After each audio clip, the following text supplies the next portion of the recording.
po. Ano yun? Lighting pula. Hindi pwede, bawal. Bawal. Tsaka sarado kami. Asado.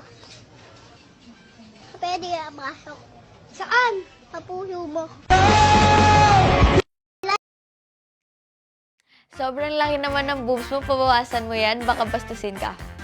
Parang nabasa ko to somewhere down my comment section. Kahit sabihin ko pong kailangan kong maging unbothered kasi sa industriyang to, kailangan lalagpasan ko na lang yung mga ganun.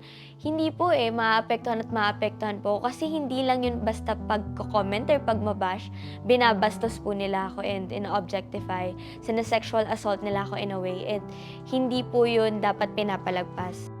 I was 16 nung naranasan ko to.